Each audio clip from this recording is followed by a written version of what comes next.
Primeira aos Coríntios, capítulo 4. Primeira aos Coríntios, capítulo 4.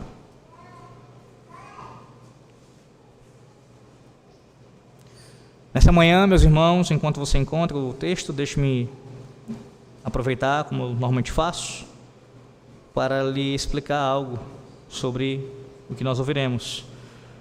Não apenas essa manhã, na verdade, pela manhã e à noite, se Deus nos permitir, nos conceder essa bênção, nós iremos ouvir novas instruções sobre as atribuições do ministro. Então, nós vamos uma pausa hoje, quanto às exposições em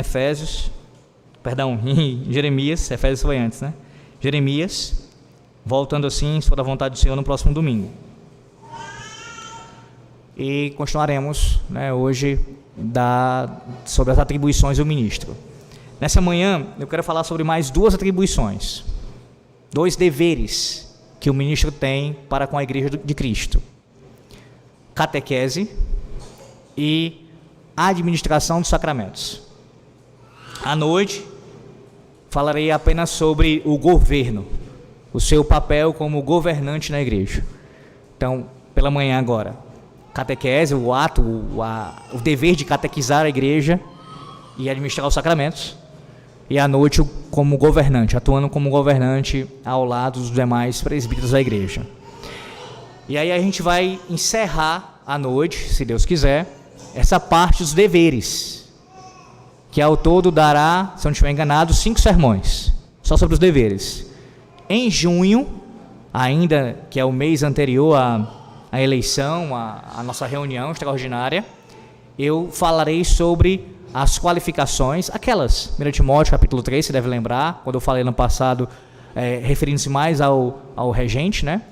Ali vou trazer mais questões relacionadas ao ministro, bem como também algumas outras coisas ao longo da Bíblia que a gente vai ver sobre essas questões de santificação, de caráter, enfim, que envolve também o exercício do sagrado ministério. Também vou falar sobre a mulher do pastor, não se preocupe, também falarei sobre isso. Então, tudo isso será falado, se Deus assim nos conceder essa oportunidade durante o mês de junho. Hoje, ainda sobre os deveres, pela manhã e à noite. Texto base para essa exposição, lembrando, é um texto base aqui, eu não ficarei apenas nele, mas certamente irei também explicá-lo, mais especialmente no final do sermão, é 1 Coríntios 4, versículos 1 e 2. Diz assim a palavra do Senhor nosso Deus. Assim, pois, importa que os homens nos considerem como ministros de Cristo e despenseiros dos mistérios de Deus. Ora, além disso, o que se requer dos despenseiros é que cada um deles seja encontrado fiel. Amém. Sim, catequizar, meus irmãos, é um dever do ministro. Não apenas do ministro, mas especialmente do ministro. É nossa obrigação. Esse dever, assim como os demais que eu tenho trabalhado com vocês aqui, ele aparece lá no documento da forma de governo da igreja, que foi escrito pela Assembleia de Westminster. Veja como isso é importante. Nossos pais, quando escreveram sobre os deveres pastorais dos ministros, eles elencaram, dentre esses deveres, um ponto específico apenas para falar do dever de catequizar. Catequizar. E aí você pode dizer, mas, pastor, catequizar já não entraria na pregação? Sim, de fato. Tanto é que o texto aparece assim, veja, escute. Catequizar, que é dar simplesmente os primeiros princípios, os oráculos de Deus, ou da doutrina de Cristo, e é uma parte da pregação. Sem dúvida. Eles mencionam isso, há esse destaque. Faz parte da pregação. Veja, a pregação ela não é apenas catequizar, ou não é apenas para instrução. Ela contém instrução, contém ensino da palavra. Até porque, se não houver ensino da palavra, não está tendo pregação. Mas a pregação, ela é também caracterizada, e principalmente caracterizada, pela exortação ou pelas aplicações. O ministro, quando prega, ele deve trazer instrução à igreja, elucidar o texto, explicar doutrinas, isso deve acontecer, mas ele deve principalmente se preocupar com as aplicações. Isto é, como é que vocês respondem ao texto? Como é que nós, melhor dizendo, os ouvintes, devemos, também sou um ouvinte quando prego, devemos responder ao texto? Quando se trata de uma promessa, crer nas promessas de Deus, descansar e confiar no Senhor. Quando é alertas e advertências sobre o juízo, temer, se arrepender dos pecados, e assim por diante. Então a pregação ela tem essa característica de ter uma ênfase maior quanto às aplicações. Um ministro que não está aplicando em seus sermões, ele não está pregando. Não está. Mas o meu ponto aqui é ressaltar, depois de explicar isso brevemente, que faz parte da pregação o ato de catequizar, de trazer instrução da palavra. Todavia, o ato de catequizar, ele não está apenas presente, ou não deve estar presente apenas no sermão, nas pregações do ministro. Em outras palavras, o ministro catequiza a igreja não somente quando ele prega no dia do Senhor. Esse é o ápice, é o momento mais importante, onde a instrução vai ser profunda, Deus vai falar com o seu povo, como nós temos aqui sempre experimentado isso. Mas a catequese para a Igreja de Cristo, através do ofício pastoral, ocorre também em outros momentos. E você pode pensar em alguns deles. É uma reunião de oração e doutrina, onde o pastor catequiza a igreja. É uma escola bíblica ou um outro estudo que pode acontecer em um outro dia da semana. É uma catequese mais de ordem pessoal e particular. Pense, por exemplo, quando o ministro instrui alguém que está agora interessado em congregar conosco. Uma pessoa que vem de uma outra igreja ou que ainda nem mesmo passou por outra igreja, ele nunca fez profissão de fé pública e o ministro vai catequizá-lo de maneira individual, vai instruí-lo na palavra de Cristo. Percebe? Catequizar é muito mais amplo do que somente acontecer no sermão. Tem vários momentos que isso pode e deve acontecer. O que faz parte da catequese? Eu quero resumir em duas coisas aqui, nesse primeiro momento.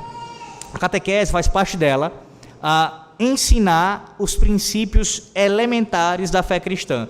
Veja isso em Hebreus capítulo 5. Hebreus capítulo 5 é um texto muito usado. Calvino comenta esse texto, outros teólogos também falam sobre isso. Muito usado para falar sobre esse assunto. Hebreus 5, versículo de número 12.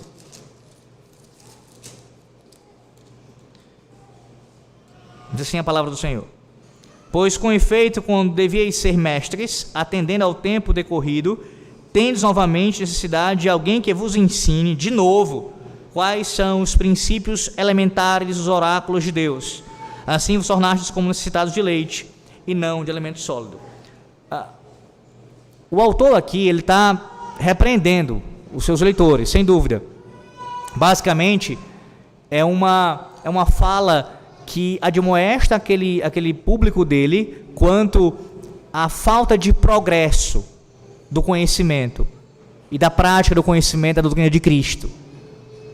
O povo não havia avançado nesse sentido e estava ainda preso a questões, ou melhor dizendo, mostrando desconhecimentos de questões que são basilares da fé cristã. Mas dentro desse texto aqui, sem negar esse contexto, obviamente, lendo à luz do seu contexto, há um ensino importante. Qual? De que todos os cristãos têm a obrigação de conhecer os princípios elementares, os oráculos de Deus. Nós temos o dever de conhecer. Aquilo que se refere às bases da nossa fé, nós precisamos conhecer. E a catequese, meus irmãos, primeiramente objetiva isso: instruir o povo nos princípios elementares da fé cristã. Agora veja, ela não apenas para aqui, ela não fica somente aqui. Você será catequizado durante toda a sua vida, no sentido mais amplo, instruído. Porque além de conhecer os princípios elementares da fé cristã, nós também precisamos prosseguir no conhecimento e assim, eu destaco aqui, também conhecer doutrinas mais específicas, que servem como distintivos da igreja. Doutrinas que são também importantes e que têm uma abrangência maior. Eu vou citar isso e talvez fique mais claro para você em termos de ilustração. Tenha em mente aqui os credos e as confissões e catecismos. Os credos, eles são documentos confessionais que eles têm um foco principal nas doutrinas, nos elementos mais rudimentares da fé cristã. A Santíssima Trindade, as duas naturezas do Redentor, do Senhor Jesus Cristo, a obra da salvação, da redenção, a volta de Cristo. Enquanto as confissões e os catecismos, eles entram em pormenores. Há um aprofundamento teológico nesses documentos. E aí, para você ter isso mais claramente na sua cabeça, enquanto aqui Hebreus 5, versículo 12, cita os princípios elementares dos oráculos de Deus, a palavra de Deus também fala, lá em Atos capítulo 20, quando Paulo se despede da igreja de Éfeso, ele fala sobre todo o conselho de Deus. Ou seja, a igreja deve ser instruída não somente nos princípios elementares, catequizada quanto às bases, aos credos, mas também ela deve ter um conhecimento mais abrangente de todo o conselho de Deus, da doutrina. Então, catequizar, ele engloba tudo isso. Trazendo a definição aqui da palavra, uma definição ainda mais precisa, o verbo, na sua etimologia, traz a ideia de soar de cima. Soar de cima. E originalmente era usado com relação à voz do ator no teatro. Depois, assumiu o significado de dar notícia, de informar, de trazer uma instrução. O verbo catequizar. Veja isso lá em Lucas, capítulo 1, versículo 4. Lucas, capítulo 1, versículo 4. Eu vou ler a partir do versículo 1. Lucas 1, do versículo 1 até o 4, mas o meu ponto é o versículo 4. Diz assim a palavra do Senhor: visto que muitos houve que empreenderam uma narração coordenada dos fatos que entre nós se realizaram, conforme nos transmitiram os que desde o princípio foram deles testemunhas oculares e ministros da palavra, igualmente a mim me pareceu bem, depois de acurada investigação de tudo desde sua origem, dar-te por escrito, excelentíssimo Teófilo, uma exposição em ordem. Versículo 4. Para que tenhas plena certeza das verdades em que foste instruído. A palavra usada por Lucas aqui é a palavra catequizar. Isto é, em que foste catequizado. É essa a ideia, catequizado, que traz essa ideia de anúncio, fazer soar, ressoar, ensinar oralmente, instruir, informar através de palavras. A própria palavra de Deus utiliza o verbo aqui, catequel. Então, quando você fala de catecismo, que vem dessa palavra, desse verbo catequizar, instruir, nós reformados falando sobre isso, como a nossa teologia, não apenas essa área, mas toda a nossa teologia, ela não flui do nada. Isso está arraigado na palavra de Deus. A própria palavra de Deus fala de catequizar. A própria palavra de Deus. Falando em termos históricos aqui, irmãos, historicamente, as crianças, elas foram instruídas, e não apenas elas, mas também os novos convertidos, especialmente quanto ao decálogo, à oração do Senhor e também, em alguns casos, no credo apostólico. Os nossos catecismos, eles vão fazer exposição tanto do decálogo como também da oração do Senhor. Existe um detalhamento disso nos catecismos. O que é isso? Nossos pais, interpretando esses ensinamentos, essas doutrinas bíblicas e catequizando a igreja através dos documentos confessionais. Com relação às crianças, depois de batizadas, já na tenridade, eram instruídas através disso para que um dia fizesse a sua pública profissão de fé. No caso dos adultos, também, só inverte a ordem, vindo de fora da igreja, eles eram instruídos para, posteriormente, fazerem sua pública profissão de fé, juntamente com o batismo.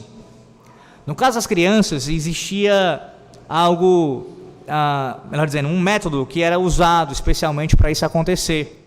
E talvez você já tenha ouvido falar, alguns aqui certamente ouviram falar sobre o trivium, essa estrutura: gramática, lógica e retórica. As crianças eram instruídas assim, e esse método aliado ao catequizar. A gramática ali com relação ao estudo da língua, da sua estrutura, da sua utilização correta. O conhecimento, há um autor que define assim: o conhecimento fundamental dos fatos, com relação à gramática, pensando aqui no texto. A lógica, que também era conhecida como dialética, a ideia de a capacidade de pensar, de processar as ideias, de usar o raciocínio lógico. E no caso da retórica, a fala, o discurso, tanto proferido em palavras, de maneira oral, mas também por escrito. Gramática, lógica e retórica. Uma estrutura basilar que ajudava, servia para quando a criança fosse catequizada, instruída na doutrina, ela pudesse responder adequadamente à doutrina. Veja como nós estamos distantes disso em nossos dias. Muito. Há um autor que diz assim, o trivium, portanto, pode ser considerado como sendo conhecimento, pensamento e expressão. Conhecimento com relação à gramática, pensamento com relação à lógica e expressão com relação à retórica. Ou a combinação de fatos, raciocínio e criatividade.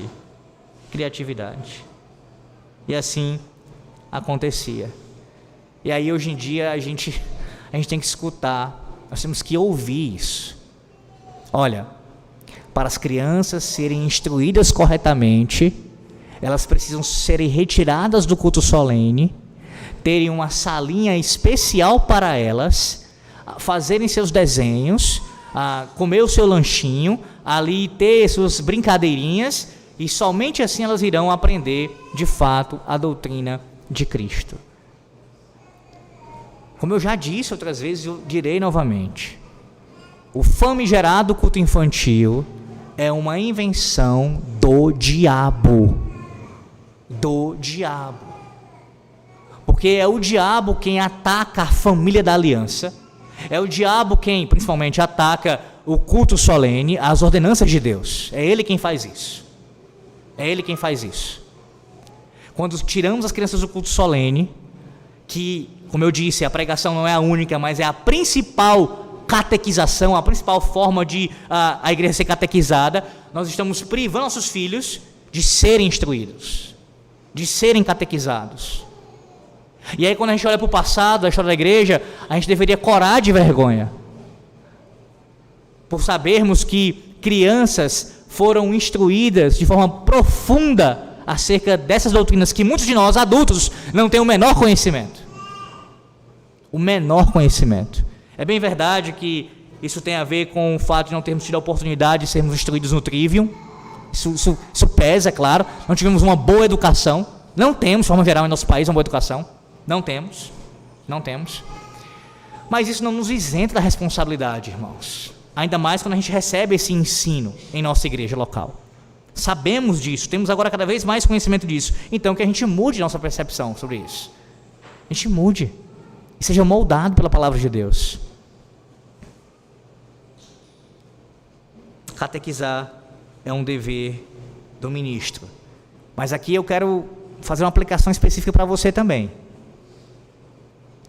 Isso não tira o seu dever como pai, pelo contrário, o reafirma, de catequizar os seus filhos em casa. Se por um lado, você, quando alguém tira os filhos do culto solene, priva as crianças de serem catequizadas pelo ministro publicamente no culto solene, por outro, aqueles que acham que somente o fato de trazer para o culto e o ministro ensinar publicamente e também ter uma aula na escola bíblica porventura isso acontecer, já é suficiente. Não é. Deuteronômio capítulo 6 ordena a você pai, a você mãe, a inculcar no coração, na mente do seu filho, a palavra de Deus. E isso acontece diariamente. Você fará na dependência da graça de Deus, confiando que Ele é que é soberano e vai operar pela sua graça, de fato, mas é a sua e a minha responsabilidade de catequizar diariamente nossos filhos. Não transfira isso aos outros, nem mesmo ao pastor da igreja. Não faça isso. É sua responsabilidade fazer isso. Catequizá-los diariamente. Diariamente. E eu peço para você meditar nisso, nesse momento, de forma mais profunda. Pense o quanto de coisas os seus filhos, inclusive aqueles que têm filhos adultos, aprenderam na mais tenra idade, coisas que são, não apenas coisas pecaminosas, coisas que são supérfluas, e guardaram pelo resto da vida. Quantas coisas, quando ouviram, bem pequenos, ali com 4, 5, 6 anos de idade, guardaram pelo resto da vida. Eu não estou entendendo. Eu vou ser bem específico aqui, nessa aplicação. Há homens que são preocupados em inculcar no coração do filho o amor pelo seu time. Eu me lembro que quando eu era adolescente, ainda idólatra com relação a isso, eu tinha pavor de pensar num filho meu torcendo para o time contrário ao meu. Então eu tenho que levar para o estádio, eu tenho que catequizar, não uso essa palavra, claro, né? Mas essa é a ideia, catequizar o meu filho a gostar e amar o meu clube de futebol. E via de regra é o que acontece.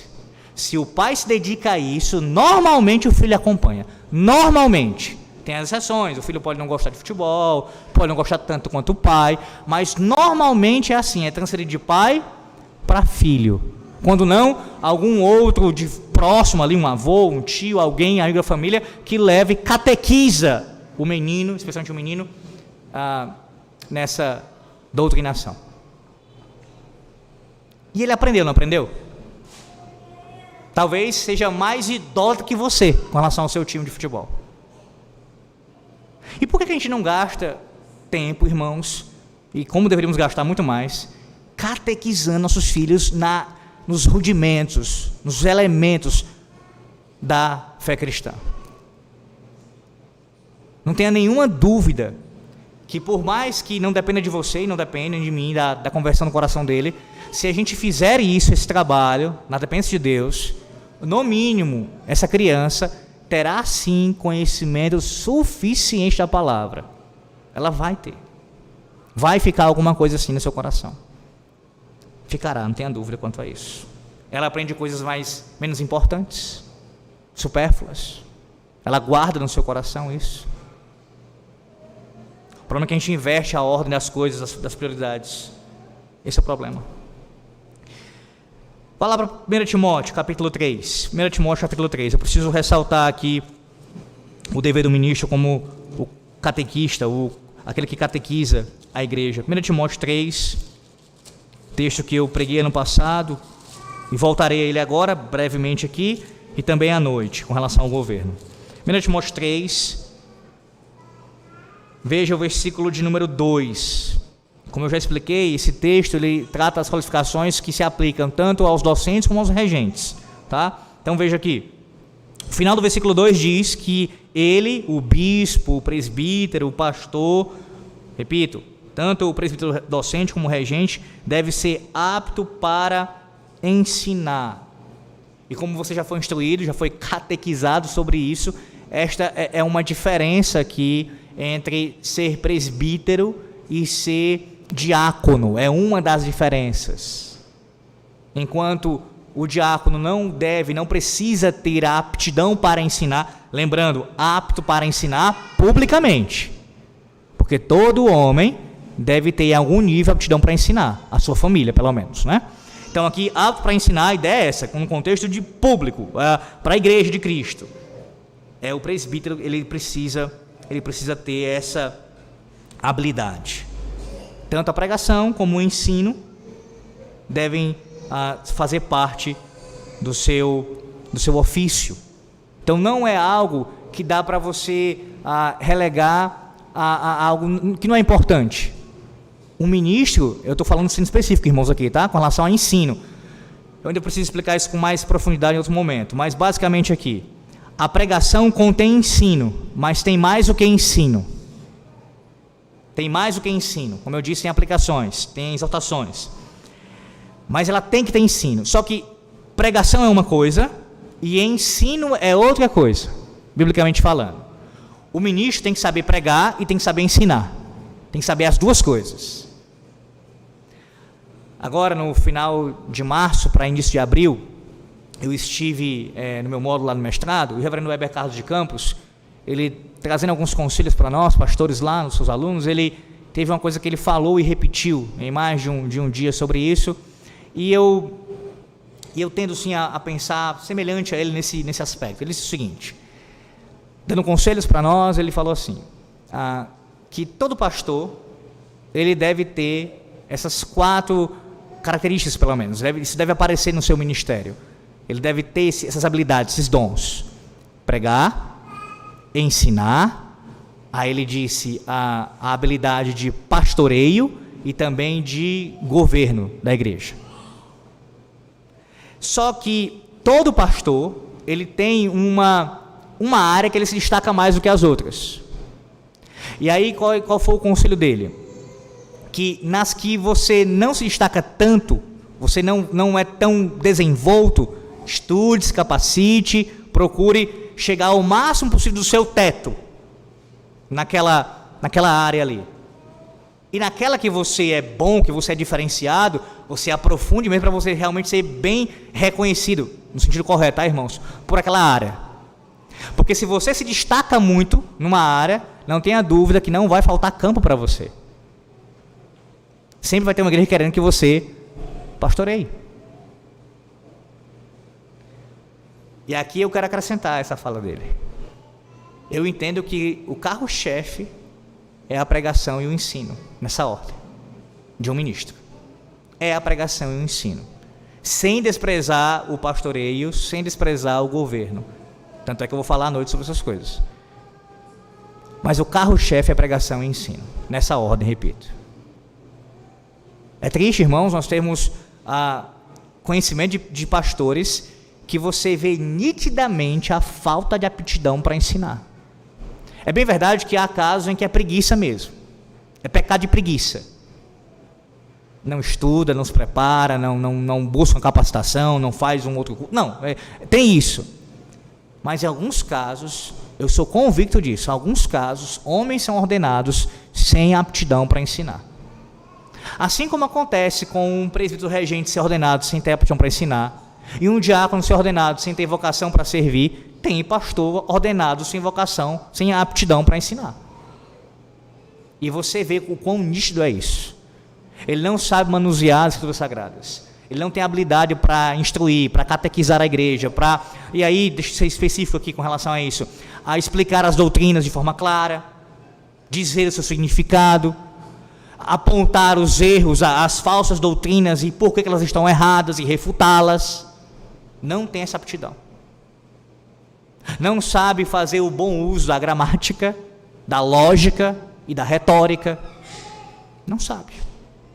E o seu ensino ele é defeituoso, consideravelmente, na verdade, em alguns casos, ele é inexistente e se torna cansativo para a igreja, maçante mesmo. E alguns desses ficam por anos numa igreja, por anos. Tito, agora, vá para Tito, capítulo 1, versículo 9, a epístola de Paulo a Tito, capítulo 1, versículo 9.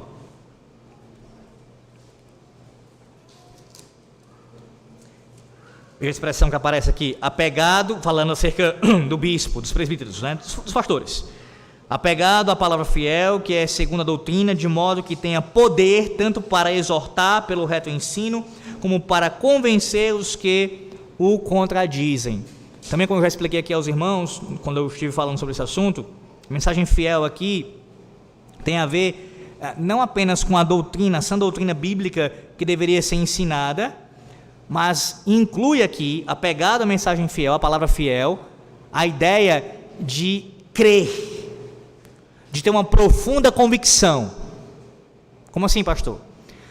O conteúdo do que o pastor ensina, que o ministro traz para a igreja, a sua catequese, deve ser fiel à revelação. E ele também, o próprio pastor, o ministro, deve crer, deve ter convicção do que ele prega, do que ele ensina. As duas coisas estão presentes aqui nesse texto. Ensinar fielmente e crer firmemente no que prega.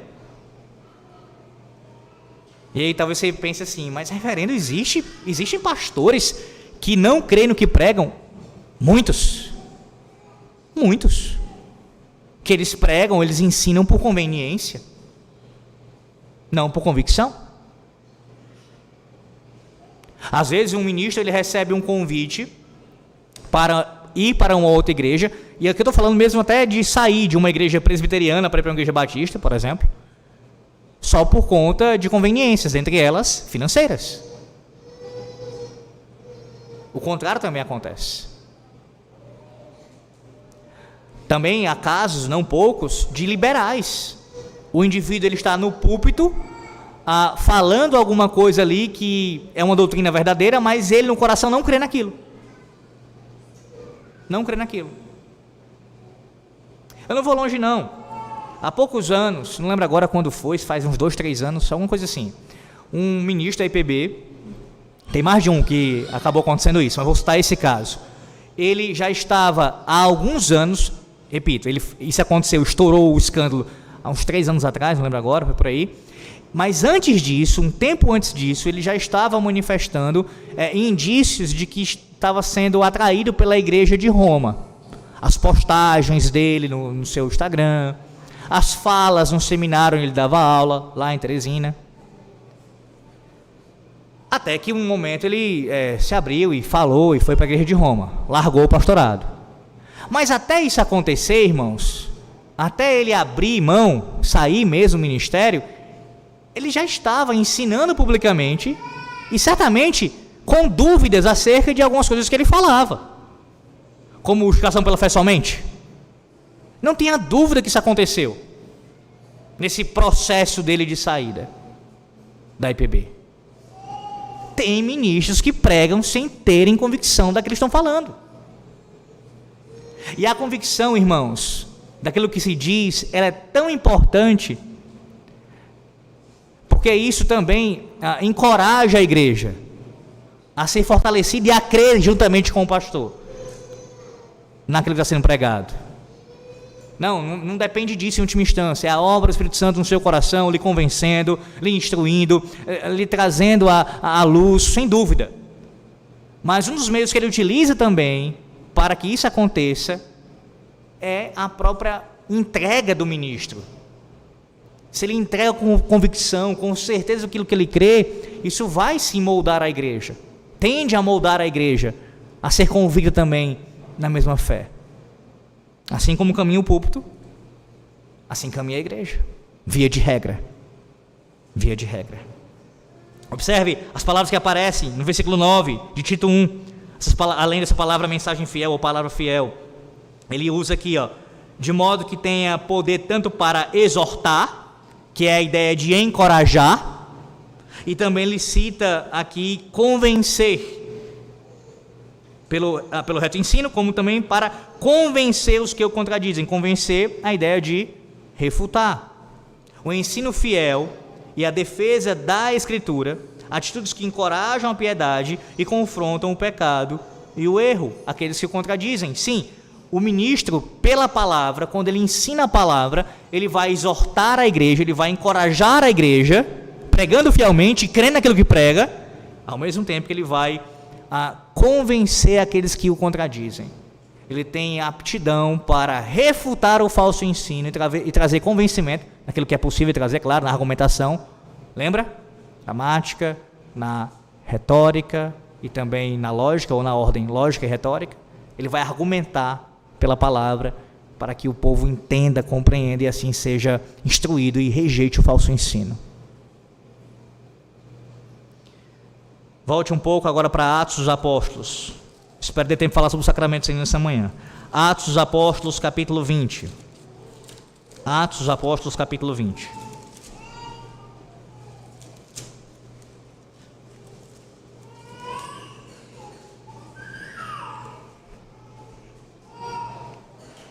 Você sabe que esse texto é a despedida do apóstolo Paulo, né?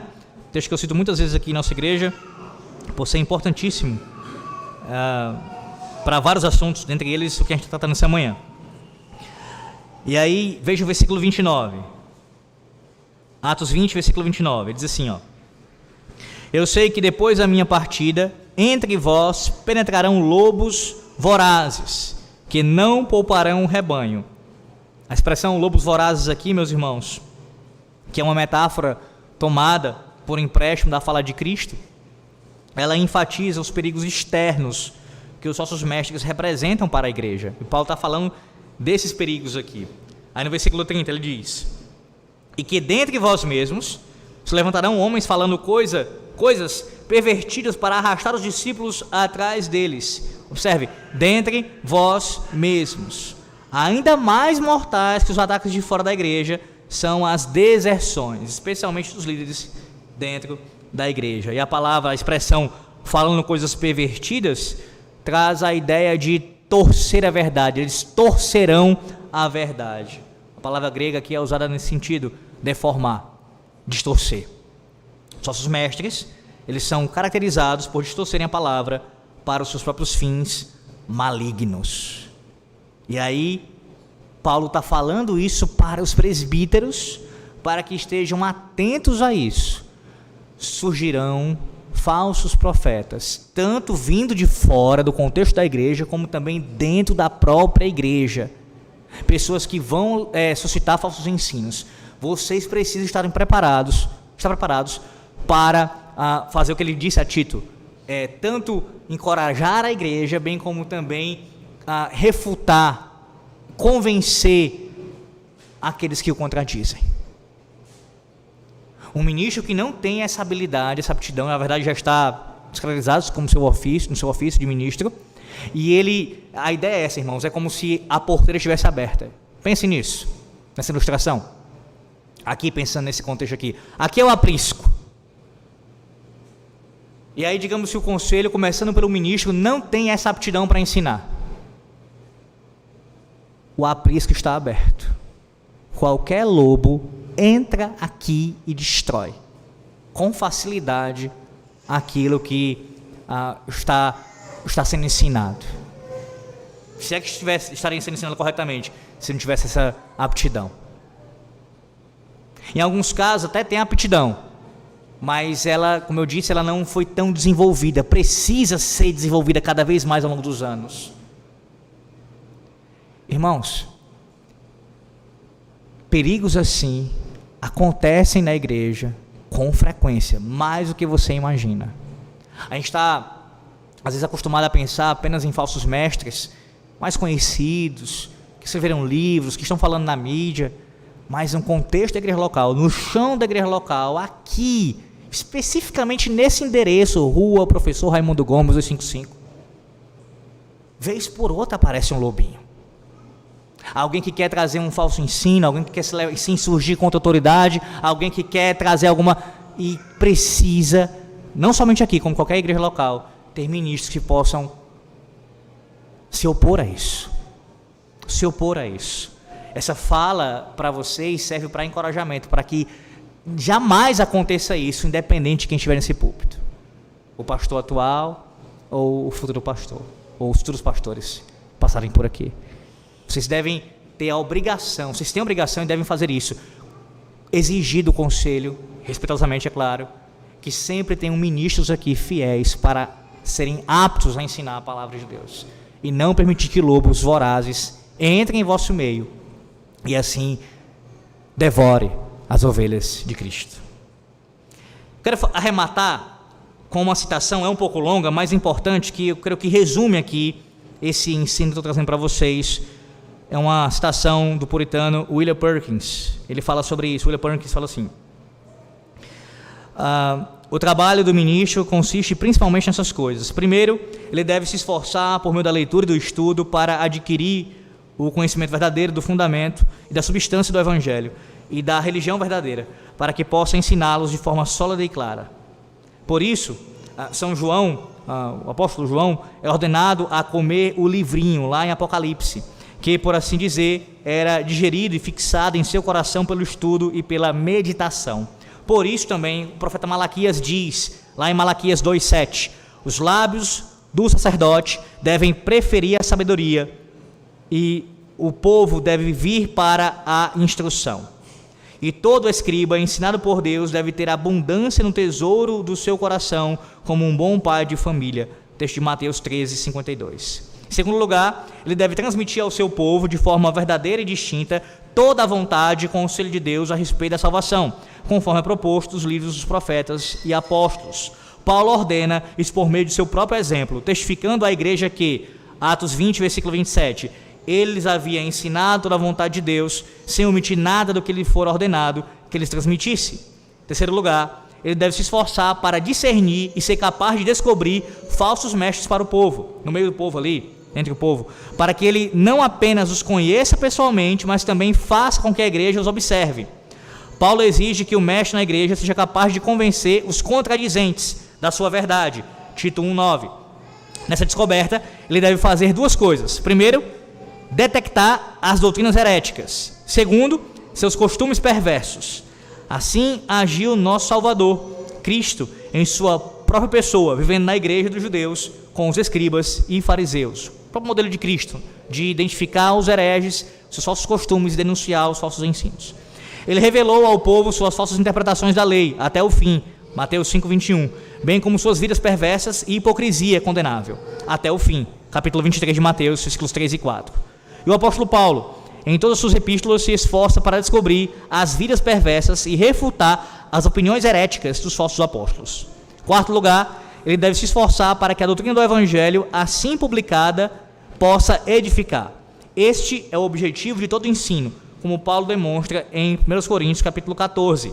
Ora, ela edifica quando aplicada aos ouvintes, de tal forma que, por meio dela, eles sejam ganhos para Cristo, permitindo que sejam reformados por ela no coração e na vida, tornando-se assim aptos para o reino de Deus. Quinto lugar, ele deve ter o cuidado de se tornar, em sua própria pessoa, o modelo da doutrina do Evangelho, que ensina, para que o povo tenha uma dupla luz a seguir, ou seja, através do ensino oral, dos lábios, mas também através da vida do ministro. Este é um meio notável para o ministro fazer com que as pessoas amem o Evangelho, e a negligência disso faz com que muitos o condenem e desprezem, pelo falso testemunho do ministro. E em sexto lugar, ele vai citar uma outra coisa que eu já abordei no domingo retrasado, mas eu preciso fazer menção porque é importante. Em sexto lugar, ele deve ser diligente em orar por sua própria igreja e por outras igrejas particulares de Deus, para que conheçam, creiam e obedeçam a mesma doutrina que lhes é ensinada pela palavra de Deus. Assim, Paulo, como podemos ver em suas epístolas particulares, orava por todas as igrejas, para que pela bênção do Espírito pudessem abraçar e obedecer ao Evangelho de Cristo. Uma das formas de um ministro fazer isso, irmãos, ainda mais no nosso contexto reformado, presbiteriano, é conhecer os credos, as confissões e os catecismos da igreja. Ao mesmo tempo que ele deve ser um subscritor fiel desses documentos. Como é que a gente pode ter um ministro numa igreja local que possa cumprir bem o catequizar, instruir a igreja, tanto naquilo que é básico da fé cristã, como todo o conselho de Deus, se ele não tem um conhecimento exaustivo dos documentos confessionais e não crê naquilo que ele jurou defender? Irmãos, aqui está o cerne da questão. Esse é o cerne da questão. Qual é o problema da nossa igreja? Da IPB, da Igreja Presbiteriana do Brasil. Qual é o problema? Pastor, tem muitos. O cerne da questão. Nós temos um problema de identidade. Há um descaracterizar da nossa identidade. Por quê? Ignorância contra nossos documentos e falta de fidelidade ou infidelidade aos nossos documentos. Ignorância e infidelidade. Se a igreja fosse fiel, começando pelos seus oficiais, conhecesse e fosse fiel aos seus documentos, você não tenha dúvida, eu falo isso com toda a convicção da minha vida, a ponto de dar a minha vida por isso. Eu creio nesse sentido. Vou até essa última instância, de dar a minha vida com relação a isso, de colocar minha vida em jogo com relação a isso. Eu creio nisso. Em quê? De que essa é a razão da nossa igreja estar como está. Nós não sabemos o que é ser de fato um presbiteriano reformado. Não sabemos. Com relação ao culto, ao governo da igreja, à disciplina, à vida da família, do trabalho, o entendimento sobre os mandamentos, tudo. Nós não sabemos. Há uma ignorância latente. Eu faço parte de alguns grupos de pastores, e pastores mais confessionais, que são mais estudiosos, mais dados ao ensino da palavra e aos nossos símbolos de fé. Irmãos, eu escuto cada relato de coisas pelo Brasil. Quando você pensa no estado do Ceará, você tem muitas coisas terríveis aqui, sem dúvida. Mas tem situações que você escuta falar em tal estado da federação, que você fica assim, como é que pode isso estar acontecendo numa igreja presbiteriana? Como é que pode? Como é que podem estar fazendo isso? A raiz é essa da questão. Esse é o cerne. Existe uma ignorância e, ao mesmo tempo, uma infidelidade aos nossos documentos. E o catequese não vai existir, uma catequese fiel, de acordo com a palavra de Deus, se não passar por isso. Então, eu posso resumir assim. O ministro deve fazer o quê com relação à catequese? Ele precisa aprender 3 verbos. Aprender, viver e ensinar. Aprender, viver e ensinar. Os 3 verbos que a gente observa na vida de qualquer ministro fiel à palavra de Deus. Um modelo bíblico disso, do Antigo Testamento, é Esdras, que eu já citei também outras vezes aqui, capítulo 7 de Esdras, onde a gente observa isso em Esdras, sacerdote Esdras. Ele aprendeu, ele viveu e ele ensinou. E claro, o sumo exemplo é o Senhor Jesus Cristo, que cresceu na graça e no conhecimento, viveu perfeitamente, de acordo com a palavra, e instruía, catequizava com autoridade, ensinando aquilo que ele de fato vivia. Em segundo lugar, o outro dever, administrar os sacramentos. Serei mais breve aqui. Administrar os sacramentos. Há uma expressão que aparece em nossa confissão de fé com relação à ideia de uma graça revelada através dos sacramentos, trazendo essa ideia de uma graça que é apresentada e ela é conferida nos sacramentos ou por eles. E a graça que ela é apresentada ou conferida é a graça salvadora do Evangelho. A confissão de fé, nossa confissão de fé no capítulo 27, seção 1, diz assim, sobre os sacramentos. Os sacramentos são santos sinais e selos do pacto da graça, diretamente instituídos por Deus, para representar Cristo e seus benefícios, e para confirmar nosso interesse nele, assim como para pôr uma visível diferença entre aqueles que pertencem à igreja e o restante do mundo, e solenemente os engajar a servir a Deus em Cristo, de acordo com a sua palavra. A Assembleia de Westminster, ela afirma que essa apresentação ou concessão, ela ocorre quando os sacramentos são usados corretamente. Na seção 3, o capítulo 27, diz assim, capítulo 27 da Confissão de Fé ainda, seção 3. A graça que é exibida nos sacramentos ou sobre eles, devidamente utilizados, não é conferida por qualquer poder inerente a eles, nem tampouco depende da piedade ou intenção do administrador, mas do operar do Espírito, e pela palavra da instituição, que contém, juntamente com um preceito que autoriza seu uso, a promessa do benefício àqueles que dignamente a recebem. O que isso quer dizer? Bem, uma vez que os sacramentos eles são usados incorretamente, quando eles são compreendidos incorretamente, aqui nesse contexto, a Assembleia de Westminster, ela de início termina algumas limitações fundamentais para a ideia de graça apresentada ou conferida. Primeiro, ela expõe os argumentos negativos e depois os argumentos de defesa. Por um lado, irmãos, graça alguma é conferida por qualquer poder existente dos sacramentos. Veja, a confissão está ensinando para nós aqui sobre os sacramentos, e ela primeiro coloca aqui de maneira negativa. O que é que não acontece nessa administração? Veja, a graça não é conferida por qualquer poder existente nos sacramentos. Como assim? Tanto na antiga aliança, com relação à circuncisão, como a Páscoa, como agora na nova aliança, o batismo e a ceia, não é o sacramento per si, não é o simples fato de você provar do sacramento que você recebe essa graça. Não é algo que está inerentemente ligado ao sacramento nesse sentido. Veja, é claro que Deus transmite através dele, mas não é o simples ato de recebê-lo, como se alguém de maneira mecânica recebe ali o sacramento, como recebeu a água do batismo, tomou o pão e o vinho da ceia. Isso, o simples fato de fazer isso, participar disso, você recebe a graça. Não.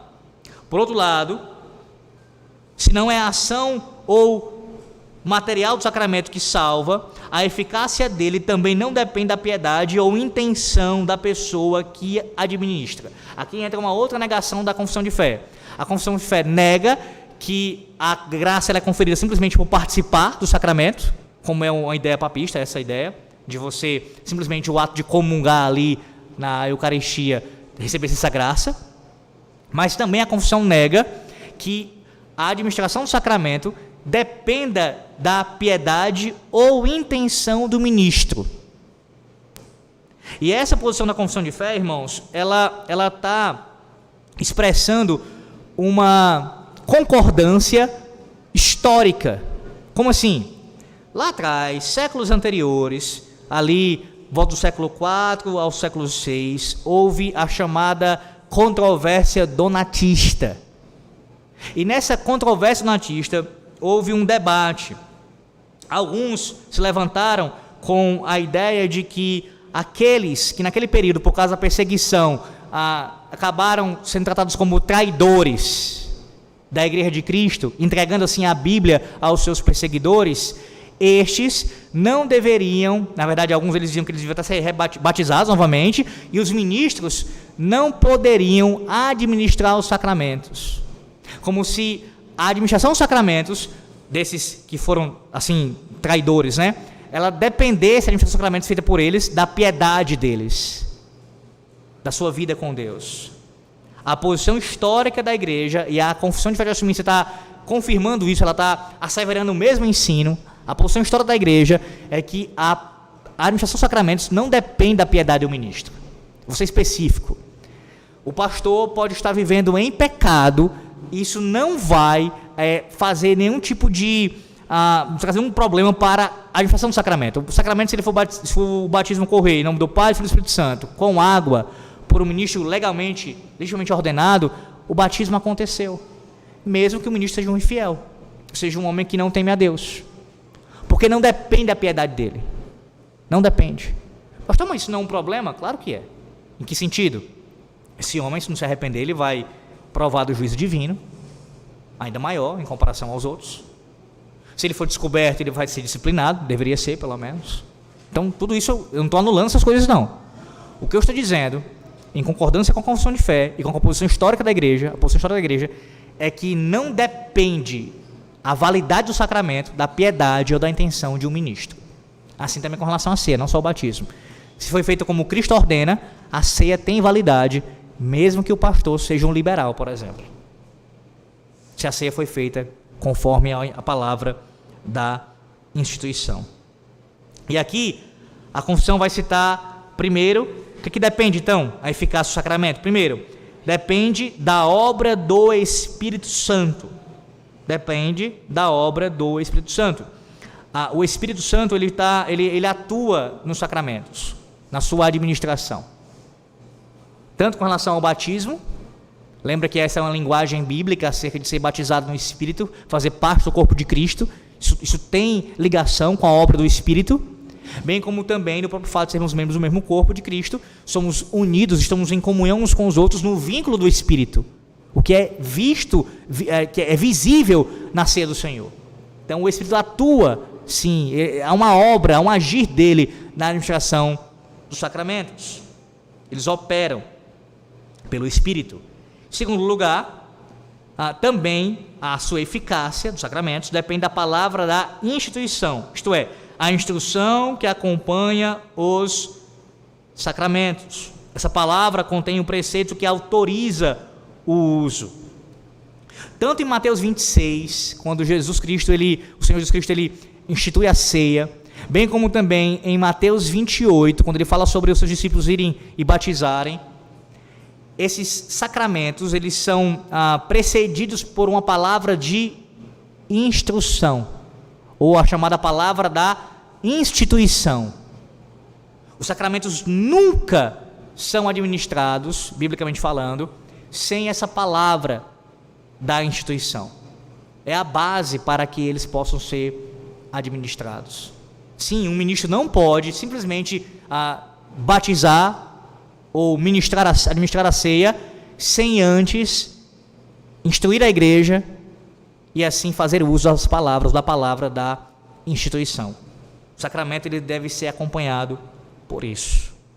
Obra do Espírito, bem como palavra da instituição. Por mais que seja verdade, irmãos, que não importa nesse sentido, tá? Para a eficácia do sacramento, a vida do ministro, importa sim quem administra os sacramentos. E aqui eu vou fazer uma citação de um artigo que eu escrevi para o SPN, quando eu fiz a minha pós-graduação, sobre os sacramentos. Isso foi há 3 anos. Então, deixa eu me citar aqui o que eu falo, eu vou citar na íntegra as minhas palavras sobre isso, acerca dos sacramentos. Essa parte com relação a quem pode administrar os sacramentos. No que concerne à administração dos sacramentos, a Confissão de Fé de Westminster também é bastante clara sobre quem é responsável por isso. Nenhum dos quais, citando a Confissão aqui, nenhum dos quais pode ser dispensado por qualquer pessoa, exceto o ministro da palavra legalmente ordenado. Os presbiterianos entendem, assim como outros grupos, por exemplo, os luteranos, que há uma união entre o ministro da palavra e os sacramentos, de tal forma que eles só podem ser corretamente administrados por aqueles que foram chamados e designados para esse serviço. Comentando um pouquinho nessa minha fala aqui, veja, não é à toa que quando a gente usa esse linguajar, é muito comum no meio presbiteriano, no meio reformado, nós falamos assim, ministro da palavra e dos sacramentos. Por quê? Porque tanto existe uma ligação entre palavra e sacramentos. Os sacramentos não podem ser administrados sem a palavra e instituição, bem como também o ofício daquele que vai administrar as duas coisas, ambas as coisas, precisa ser o pastor. Ele é tanto aquele que ministra a palavra, como aquele que ministra os sacramentos, as duas coisas. Há uma ligação entre essas coisas. Eu digo assim, o fundamento bíblico principal utilizado pelos presbiterianos para apenas os ministros administrar os sacramentos procede da unidade que há entre o Antigo e o Novo Testamento.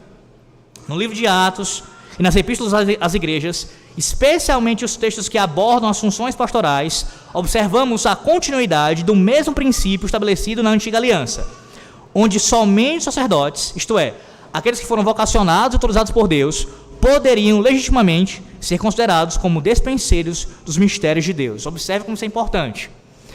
Toda a nossa teologia está aqui fundamentada. Nós cremos numa unidade entre os dois testamentos. E nós enxergamos uma continuidade maior do que descontinuidade.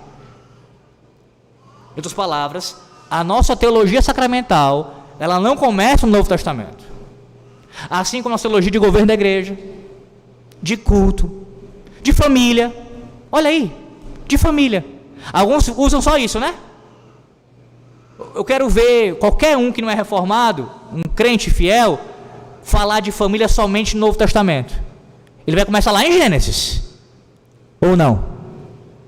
Toda a nossa teologia perpassa os dois testamentos. Os dois.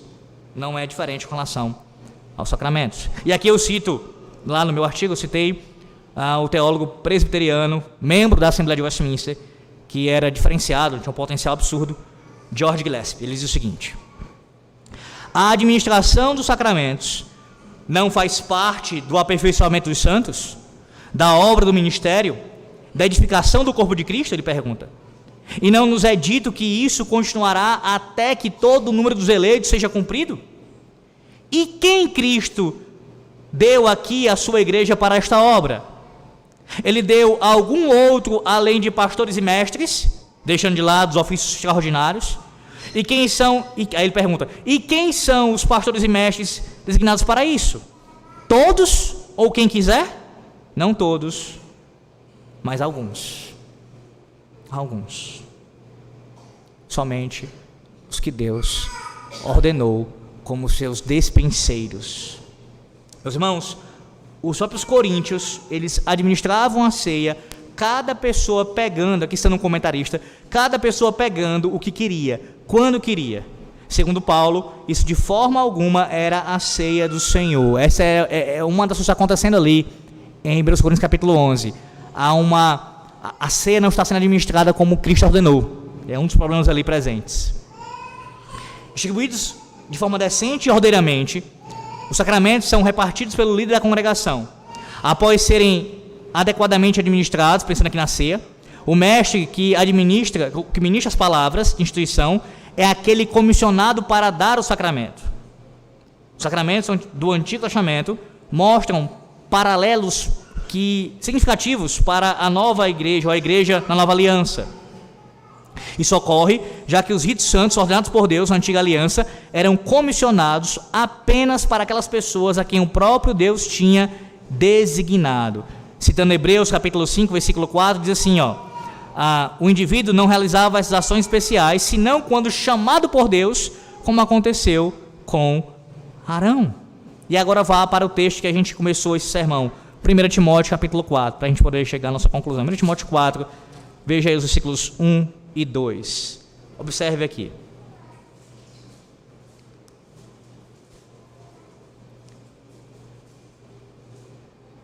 Versículo 1. Assim, pois, importa que os homens nos considerem como ministros de Cristo e dispenseiros dos mistérios de Deus. Quando Paulo diz assim, irmãos, portanto, que todos, essa ideia que todos nos considerem, é que a sua intenção aqui, a intenção do apóstolo, é que ele queria que todos vissem a ele e seus companheiros de ministério como os mensageiros que Deus ordenou. Paulo está falando isso claramente aqui. E aí, eu quero que você note a riqueza das palavras que ele vai utilizar aqui. Primeira palavra que ele utiliza, vocês devem nos considerar como ministros, como homens que foram chamados por Deus para, assim, ser os dispenseiros do Senhor. Aí veja, nos considerem como ministros. A palavra que é usada por Paulo, ela expressa humildade. Por quê? Porque literalmente ela significa embaixo dos remadores, se referindo aos escravos mais desprezados das galés, que remavam na parte mais baixa do navio. Paulo está dizendo que os ministros são estes servos. É interessante como a gente tem uma ideia muito equivocada da palavra ministro. E aqui eu não estou negando o fato de que deve-se ter honra por aqueles que exercem autoridade na igreja de Cristo, isso é óbvio. Mas a gente pensa na palavra ministro como se fosse uma palavra de uma coisa assim, sabe, uma majestade, uma alteza, alguma coisa assim. Não, a ideia é de um escravo, de um servo, que deve servir a igreja de Cristo com aquilo que o próprio Cristo ordenou que ele servisse à igreja.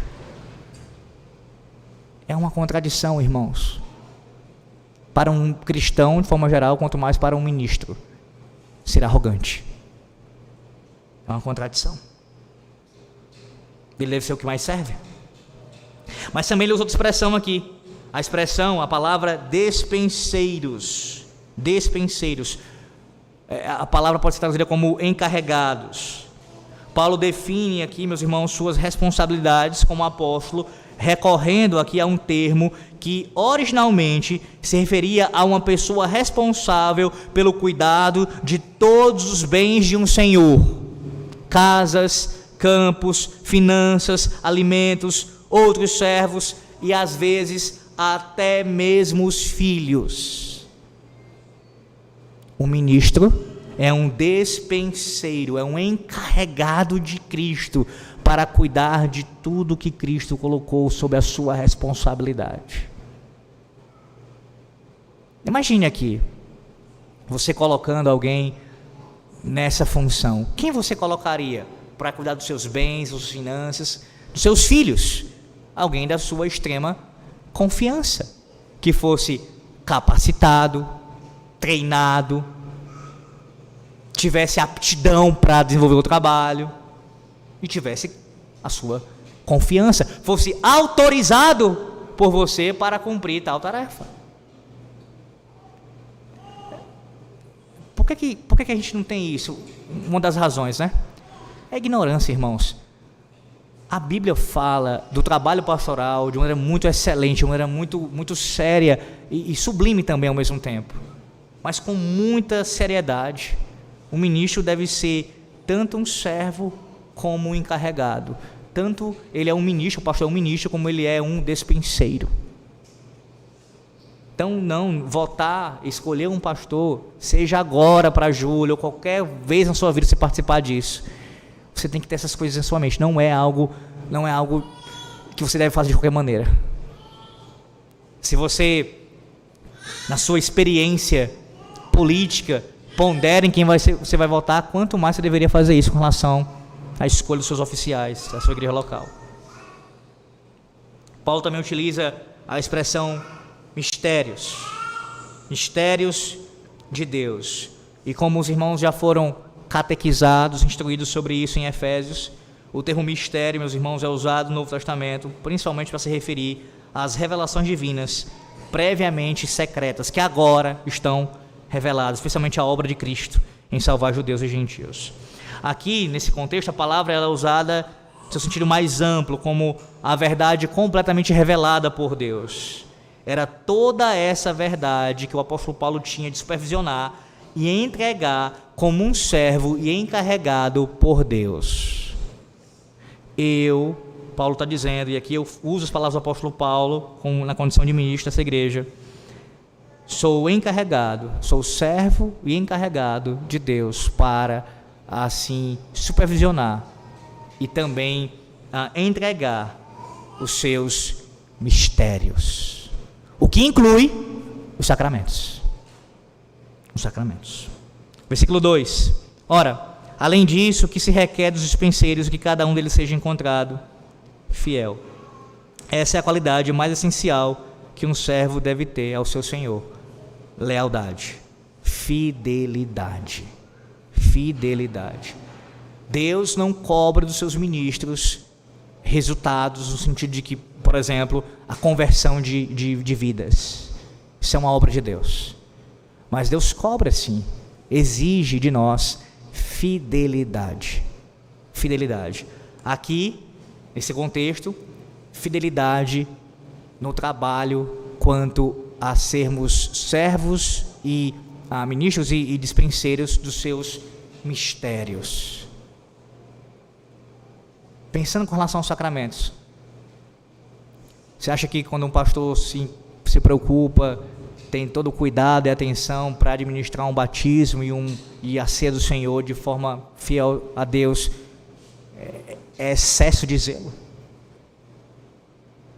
Se eu fizer isso de qualquer maneira, meus irmãos, inclusive com falta de preparo, de conhecimento, da própria administração em si ocorrer naquele momento, se eu não tiver todo esse cuidado, o zelo para ser fiel, Deus cobrará de mim.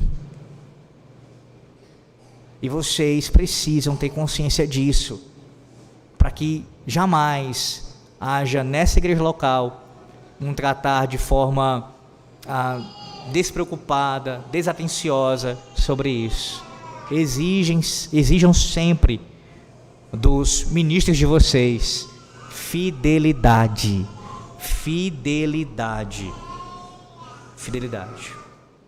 Certamente, ao refletir sobre as pessoas que devem administrar os sacramentos, é importante perceber que o Senhor Jesus Cristo comissionou seus discípulos, escolhidos para ir por todo o mundo com a palavra e os sacramentos. Foi um encargo deliberadamente dado aos mestres da igreja. Em Mateus 26, Jesus está assentado com os seus discípulos e ali institui o sacramento da ceia. Só pode participar da ceia um ministro. Não, é óbvio que não. Isso é para a igreja de Cristo como um todo. Mas essa ação do Senhor primária denota isso. O seu ensino para que os seus ministros dessem continuidade ao que receberam dele. Lembra que Paulo usa essa expressão aos Coríntios, o que eu mesmo recebi, mesmo não estando no dia lá da ceia, lá em Mateus 26, mas que recebeu do próprio Cristo depois, é o que eu ensinei a vocês. Eu recebo de Cristo e eu passo de Cristo para vocês. São estes que são assim chamados para fazerem. Do mesmo jeito com relação ao batismo. Essa é uma das razões, porque Mateus 28, quando Cristo fala sobre o famoso ide ali, não é uma ordem primariamente para toda a igreja, todos os indivíduos de maneira particular. Não é, eu não creio nisso. O contexto da passagem é uma ordem para os ministros pregarem o evangelho. Tem aplicações para os membros da igreja de forma geral? É claro que tem. Testemunhar do evangelho, viver conforme o evangelho, tem aplicações. Mas aquele ir e proclamar o evangelho publicamente é uma ordem para os seus discípulos, os seus ministros fazerem isso. Uma das razões, porque no mesmo contexto ele ordena batizar as nações.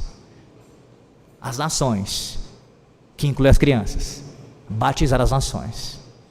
Mais uma vez, palavra e sacramento junto. Sendo administrado por quem? Pelos despenseiros. Aqueles que o Senhor comissionou. Aqui eu concluo, meus irmãos, enfatizando a pessoa do Redentor, bem como também a sua obra. Eu quero que você se lembre disso. Toda vez que a palavra de Cristo é ensinada com aptidão, com fidelidade, não apenas na pregação, mas numa doutrina, em qualquer contexto que o ministro está ensinando a palavra, está catequizando a igreja, você deve receber como um ensino do próprio Cristo. Cristo está me ensinando através do seu ministro, está me catequizando, o próprio Cristo está fazendo isso pelo seu Espírito, através do seu ministro. Eu estou conhecendo cada vez mais sobre ele e mais sobre a sua obra. Ao mesmo tempo, quando você tem um ministro administrando os sacramentos, seja do batismo, da ceia, também o próprio Cristo, através do seu ministro, está administrando, dispensando os seus mistérios à sua igreja. E a sua obra está sendo manifesta através dos dois sacramentos. Quão triste é quando uma igreja fica sem pastor. Porque quando ela fica sem pastor, ela não tem, por exemplo, a administração dos sacramentos. Eles ficam durante um tempo ali, às vezes até indeterminado, sem um dispenseiro dos mistérios para administrar os sacramentos. Esta igreja já passou por essa experiência. E outros também aí fora, de passar um período sem um ministro. Devemos rogar ao nosso Deus para que não passemos por isso. E se passarmos por isso, que Deus nos ajude a lidarmos e assim o quanto antes trazer os seus dispenseiros, ou o seu dispenseiro, para assim administrar os seus mistérios. A Deus seja a glória, pelos séculos dos séculos, pelo fato do Senhor Deus instruir a sua igreja e dispensar os seus mistérios para nós, graciosamente. Amém. Oremos. Graças te damos, Senhor nosso Deus, por tua palavra, por tua instrução. E te pedimos que aplique em nossas vidas, pelo teu Santo Espírito. Conduz o teu povo, Senhor, a todos nós, a obediência à tua palavra. Nos concede graça, força, poder, para assim, ó Deus, vivermos de acordo com a tua vontade. Abençoa a todos aqui que foram instruídos por esse ensino, no sentido de que estejam preparados para a eleição de julho e também para as posteriores, ó Deus, para assim votarem de acordo com a vontade do Senhor. Nós oramos a Ti, em nome do Senhor Jesus Cristo. Amém.